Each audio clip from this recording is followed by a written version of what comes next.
ಕಡೆ ಹಿಂದೆ ಎಲ್ಲ ಆಗಿ ಕೆರೆಗಳ ಪಕ್ಕ ಇಲ್ಲ ಹಿಂಗೆ ಏರಿಯಾಗಳಲ್ಲಿ ಮನೆಗಳಲ್ಲಿ ಒಂದು ದೊಡ್ಡ ನನಗೆ ಅನುಭವ. ನಿನ್ನೆ ಅದರಿಂದ ನಮ್ಮ ಆಫೀಸರ್ಸ್ ಕೇಳ್ತಾ ಇದ್ದೀನಿ, ಮುಂದಕ್ಕೆ ಇಂಥ ಪ್ರದೇಶಗಳಲ್ಲಿ ಯಾರೂ ಕೂಡ ಬೇಸ್ಮೆಂಟ್ ಮಾಡ್ಕೊಳ್ಳಿಕ್ಕೆ ಅವಕಾಶ ಇಲ್ಲ. ಇದಕ್ಕೆ ಕಾನೂನೇ ತಪ್ಪಿಲ್ಲ. ಏನದು ಮೇಲ್ಗಡೆ ಮಾಡ್ಬೋದು, ಬೇಸ್ಮೆಂಟ್ ಮಾಡದೆ ಕಾರ್ ಪಾರ್ಕಿಂಗ್ ಎಲ್ಲ ಫಸ್ಟ್ ಗ್ರೌಂಡ್ ಫ್ಲೋರಲ್ಲೇ ಮಾಡಿಕೊಂಡು ಮನೆಗಳ ಮೇಲ್ಗಡೆ ಏಕೆಂದರೆ ಎಲ್ಲ ಕಡೆ ಈ ಥರ ಪಂಪ್ ಹಾಕ್ಕೊಂಡು ನೀರು ಮುಚ್ಕೊಳ್ಳೋದು ಮಾಡೋದು ಎಲ್ಲ ಕೂಡ ನಿನ್ನೆ ರಾಜರಾಜೇಶ್ವರಿ ನಗರದಲ್ಲಿ ಗಮನಿಸಿದ್ದೀವಿ. ಇದಕ್ಕೊಂದು ಮುಂದಿನ ಇದನ್ನೆಲ್ಲ ಇದಕ್ಕೊಂದೆಲ್ಲ ಚರ್ಚೆ ಮಾಡಿಬಿಟ್ಟು ಟೌನ್ ಪ್ಲಾನಿಂಗಲ್ಲಿ ಒಂದು ಹೊಸ ಕಾನೂನು ಹಿಂದೆ ಒಂದು 30 ವರ್ಷದಿಂದ ವಿಡಿಯೋ ಇಲ್ಲೇ ಒಟ್ಟು ಮಾಡಿದ್ದಾರೆ. ಪಾಪ ನೋಡಿ, ಅವರು ಜನಕ್ಕೆ ಸಹಾಯ ಮಾಡಬೇಕು ಅಂತೇಳಿ ನೀರನ್ನ ಹೊರಗಡೆ ಪಂಪ್ ಮಾಡಬೇಕು ಅಂತೇಳಿ ಮೋಟ್ರ್ ಹೋಗಿ ನಮ್ಮ ಅಧಿಕಾರಿಗಳು ಮತ್ತು ನಮ್ಮ ಪೊಲೀಸವರು ಎಲೆಕ್ಟ್ರಿಕ್ ಶಾಕ್ ಆಗಿದೆ. ಒಬ್ಬ ಅಮಾಯಕ ಹುಡುಗ ಅವ್ರ ಜೊತೆ ಇಟ್ಕೊಂಡಿದ್ದವನು ಲೇಬರ್ ಹೆಲ್ಪ್ ಮಾಡ್ಲಿಕ್ಕೆ ಹೋದ್ರು, ಹೆಲ್ಪ್ ಮಾಡಕ್ಕೆ ಹೋಗಿ ಆತನಿಗೆ ಕೂಡ ತೊಂದರೆ ಆಗಿದೆ. ಅಂತಾನೆ ನಾನು ವಿಜಯನಗರದಿಂದ ಬಂದೆ. ನಾಳೆ ಬೆಳಗ್ಗೆ ಮುಖ್ಯಮಂತ್ರಿಗಳು ಕೂಡ ಕೆಲವು ಏರಿಯಾಗಳೆಲ್ಲ ಮಾಡ್ತಾರೆ. ಸೊ ನಮ್ಮ ಆಫೀಸರ್ಸ್ಗೆ 24/7 ಎಲ್ಲರೂ ಕೂಡ ಸೈಟಲ್ಲೇ ಇಟ್ಕೊಂಡು ಎಂತೆಂಥ ಪಾಯಿಂಟ್ಸ್ ಏನಿದೆ ಅಂತ ಹೇಳಿದೆ. 162 ಪಾಯಿಂಟು ಕಳೆದ 2 ವರ್ಷದಿಂದ ಇಂಥ ಎಲ್ಲೆಲ್ಲಿ ಜಾಗಗಳಿರೋ ಅದನ್ನೆಲ್ಲ ಸಾಕೌಟ್ ಮಾಡಿದ್ದೀವಿ. 43-44 ಕಡೆ ಇಂಥ ಪರಿಸ್ಥಿತಿ ಇದೆ. ಅದನ್ನು ಕೂಡ ಬೆಂಗಳೂರು ನಾಗರಿಕರಿಗೆ ಇವತ್ತು ಒಂದು 3-4 ಕಡೆ ಮಾತ್ರ ಇಂಥ ಒಂದು ಪರಿಸ್ಥಿತಿ ಆಗಿದೆ, ಮಳೆ ಬಂದ ಪರಿಸ್ಥಿತಿ. ಸೊ ಸಾವಿರಕ್ಕೂ ಕೂಡ ಹೆಚ್ಚಿಗೆ ಸಹಕಾರ ಕೊಡ್ತಾರೆ. ಪಾಪ ಎಲ್ಲರೂ ಕೂಡ ರೆಸಿಡೆನ್ಸ್ ಎಲ್ಲ ಕೂಡ ಸಹಕಾರ ಒಂದು ನಿಮಿಷ ಕೇಳಬೇಕಲ್ಲ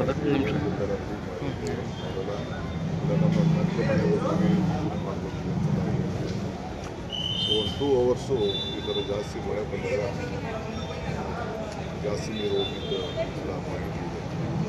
ರಾತ್ರಿ ಎಲ್ಲ ನಾವು ವಾರ್ ರೂಮಲ್ಲಿ ಎಲ್ಲ ವಾಚ್ ಮಾಡಿ ಮಿಕ್ಕಿದ ಪಾಯಿಂಟ್ಗಳು ಮಾಡ್ಬೋದು. ನೆಕ್ಸ್ಟು ಒಂದು ಈ ಮಳೆ ಸ್ವಲ್ಪ ಕಡಿಮೆ ಆದ ತಕ್ಷಣ ದೊಡ್ಡ ಆ್ಯಕ್ಷನ್ ಪ್ಲಾನ್ನ ನಾನು ಬಿಡುಗಡೆ ಮಾಡ್ತೀನಿ. ಏನು ಮಾಡಬೇಕು, ಬೆಂಗಳೂರಿಗೆ ಹೊಸ ರೂಪ ಪರಿಹಾರ. ಈಗ ಪರಿಹಾರ ಅವ್ರಿಗೆ ತೀರ್ಕೊಂಡವ್ರಿಗೆ 5 ಲಕ್ಷ ರೂಪಾಯಿ ಕೊಟ್ಟಿದ್ದೀವಿ. ನಾಳೆ ಅವ್ರಿಗೂ ಕೊಡ್ತೀವಿ, ಇಬ್ಬರಿಗೂ ಕೊಡ್ತೀವಿ. ಎಲ್ಲೆಲ್ಲೂ ಕೂಡ ನಾವು ಬೇರೆ ಕೊಡ್ತೀವಿ. ಆಮೇಲೆ ಅಲ್ಲಿ ಎಮ್ಮೆಗಳು ದನಗಳೆಲ್ಲ ಸತ್ತಿದೆ, ಅವು ಕೂಡ ಎಷ್ಟು ಪರಿಹಾರ ಸರ್. ಕ್ವಿಕ್ ರೆಸ್ಪಾನ್ಸ್ ಇಲ್ಲ BBMP ಆಗಲಿ BWSS ಆಗಲಿ ಅಂತ ಇದ್ದಾರೆ ಜನ. ನೀವು ತುಂಬ ಯಾರು ಬರಲ್ಲ ಫೋನ್ ಮಾಡೋದು ಸರ್. ಈಗ ಲೈಟ್ ಇದ್ದಲ್ಲಿ ಬರ್ತಂತೆಲ್ಲ ಲೈಟ್ ಹಾಕಿದ್ರಲ್ಲ, ಲೈಟ್ ಇದ್ದಿಲ್ಲ ಸರ್. ನೋಡಿ, 1 ಕೋಟಿ ಜನಸಂಖ್ಯೆ, 1 ಕೋಟಿ ಒಂದು ವಾರ್ ರೂಮ್ ಇದೆ. ಅಲ್ಲಿ ತಿಳಿಸಿ ಒಂದೊಂದು ಕಡೆ ಎಲ್ಲ ಟಚ್ ಮಾಡಬೇಕು.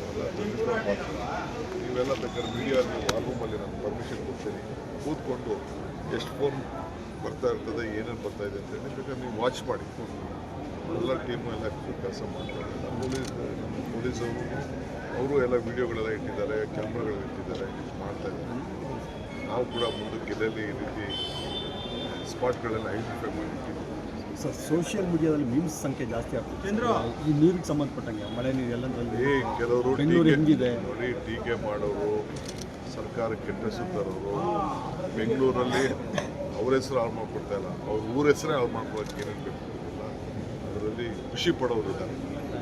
ಅದಕ್ಕೇನು ಮಾಡೋಕ್ಕಿಲ್ಲ. ಆದರೆ ಟೀಕೆಗಳೆಲ್ಲ ಸತ್ತೋಗ್ತವೆ, ನಮ್ಮ ಕೆಲಸಗಳು ಉಳಿತವೆ ಅಂತ BJP ಅವರು ವಿಸಿಟ್ ಮಾಡಿದ್ರು, ನಿಮ್ಮ ಫೋಟೋ ಇಟ್ಕೊಂಡು ಅವ್ರು ಹೆಂಗೆ ಮಾಡಲಿ ಅವ್ರು ಮಾಡಲಿ. ಪಾಪ ಇನ್ನೇನು ಮಾಡೋಕ್ಕಾಗ್ತದೆ. ಅವರು ಇವತ್ತೊಂದು ನಾವು 2 ವರ್ಷದ ಸರ್ಕಾರ ಆಚರಣೆ ಮಾಡ್ತೇವೆ. ಈಗ ಅವರು ಅಧಿಕಾರ ಬಂದ ಮಾಡ್ತೀವಿ. ಅವ್ರು ಮೋದಿಯವ್ರದ್ದು 5 ವರ್ಷ ಬಂತು ಅಂತ ಅವ್ರು ಮಾಡಿಲ್ವಾ? ನಮ್ಮ ಸರ್ಕಾರದ ಜನಕ್ಕೆ ನಾವೇನು ಸಹಾಯ ಮಾಡ್ತೀವಿ ನಾವು ಹೇಳ್ಕೊಬೇಕು. ಈ ಸಂತೋಷನೂ ಪಡ್ಬೇಡ ಅಂತ ಹೇಳಿದ್ರೆ ಕೊಟ್ಟ ಮಾತನ್ನು ಉಳಿಸ್ಕೊಂಡಿದ್ದೀನಿ ಅಂತಲೂ ಹೇಳೋಕ್ಕೆ ನಮ್ಗೆ ಹಕ್ಕಿಲ್ವಾ? ನಮಗೆ ಹಕ್ಕಿದೆ. ಮೊದಲೇ ಪ್ರೋಗ್ರಾಮ್ ಫಿಕ್ಸ್ ಆಗಿತ್ತು, ಮಳೆ ಬಂದಿದೆ. ಎಂಥ ಮಳೆ ಈ ಸಮಸ್ಯೆ ಎಲ್ಲ ಬಗೆಹರಿಸೋಕ್ಕೆ ನಾವಿದ್ದೀವಿ. ಕಷ್ಟವಾದ ಕೆಲಸನೇ ಅಂತಲೇ ನಾನು ಜವಾಬ್ದಾರಿ ಅಂತ ಇದ್ದೀನಿ. ಇನ್ನು 4-5 ದಿನ ಮಳೆ ಗೊತ್ತಿದೆ, ಜಾಗೃತರಾಗಿದ್ದೀವಿ. ಮಳೆ ಬರಬಹುದು, ಇನ್ನೇ ಜಾಸ್ತಿ ಬರ್ಬೋದು.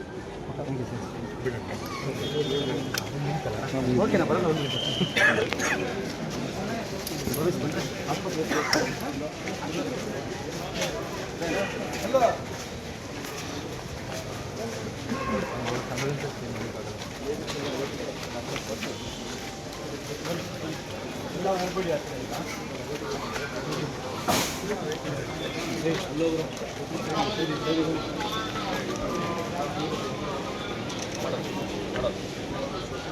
ಹಿಂದೆ ಬನ್ನಿ ಹಿಂದೆ ಬನ್ನಿ